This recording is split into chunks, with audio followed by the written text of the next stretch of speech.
Hey Mark, I'm just going to show you really quickly how to get that home page.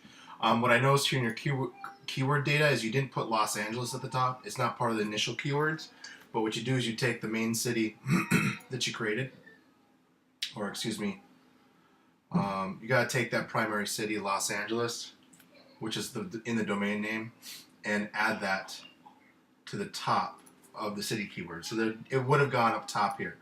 Now, that's the first thing. It's not a big deal. It's just you might want to do it to the spreadsheet as you're doing the keywords. As you're using Text Mechanic on the keywords. But that's what you need to do. Okay. And then what you end up doing is when it creates that post, you delete the post after you copy the data to a page that you make the home page. So and you keep the title of the page and everything. So, and what I mean by keep the title is so you just literally, per the other video I sent over, is you literally just copy the stuff and move it over everything and make a page out of it. So, to figure out where the posts ended here, your best bet is to do it this way. If you notice, well, first of all, screen options, I would change it to something, a crazy number of some kind, and apply so you can see everything. Now, it freezes, doing this many pages, it may freeze them. So what you're going to do is you're going to come in here to the top one. That's the most recently made. Double check to make sure there's no problems with it. And then you're going to go back into your keywords. Excuse me, page in keywords. Find Signal Hill City. Signal Hill. So what you'd end up doing is you delete everything above here. Delete all of these, and then you go back and repage generate. So you go to regenerate the pages again, and what will happen is it'll just make pages for these keywords that didn't get processed yet. Okay, so that's how you're going to manage if there's a break. Is you got to figure out where it stopped, make sure that page is okay, and then just delete those keywords up into that point and start over.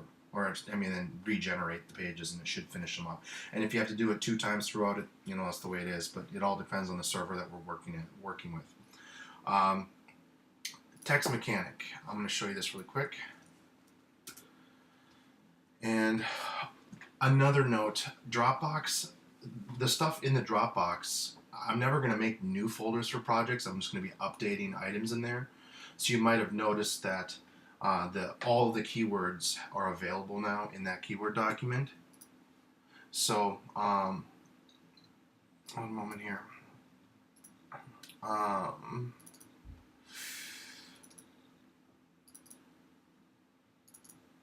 So I did update this to the all cities and suburbs, and if we're working with on a project, I'm not going to add a different folder. It's just going to be the same one.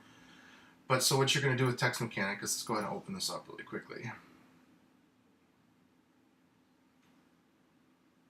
I'm not going to do any of these, but I'm going to show you from here. So I'm going to come in here, make sure I'm zoomed in so you can see what I'm doing.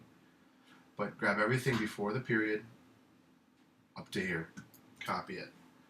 Then what I'm going to do is you're going to do add remove line breaks. So go into add remove line breaks. So you're going to enter your text here because it tells you what it is, and you're going to make new line breaks before each occurrence of the text. So what we're doing is we're going to make a line break before the comma here. Okay. And then you got to click this button. So you'll see now we have that. So now what we have to do is we have to copy all this text, and we go to open tool index. Oops, I'll go back. Find and replace text is what you're going to go to now. And what you're going to do is you're going to find this. You're going to do comma space replace, and you're going to enter your text here. So paste it here, and you're going to just replace it with nothing. So if I click find and replace, it just brought everything in there now. So now I can copy this and be able to paste it into the Excel document, and it'll be properly formatted. So hopefully that clarifies. Oh, make sure you go through it though, because I just think something got funky there. Yes, but you'll notice that when you go ahead and just make sure you go through. You'll notice when you paste it into the the Excel document. So hopefully that clarifies a few things. If you have any other questions, let me know. And then, as you mentioned, yeah, you're just going to be spreading those themes out. As mentioned, if they're both, if two sites are both on the same host, like I mentioned, if they're on the same host, make sure they have two different themes on them. Okay, so make sure the theme is different. But other than that, the rest of this looks good, except for obviously configuring the pages. I see you got some of this. No, so this needs to be configured. Phone number, I don't know if that's correct or not, but that needs to make sure you have that configured. And then you got to configure these pages and everything. So I'll go back to the video and watch that. And the other thing too is, we got to get rid of this stuff in here. User, date, and don't forget to go back into Phoenix and finish up the sidebar and everything and getting the proper phone number in there. That I didn't do on the Junk Cars for Phoenix side. I didn't fully finish that. I just left a few things for you to clean up. So hopefully that helps. Let me know if you have any questions. Thanks.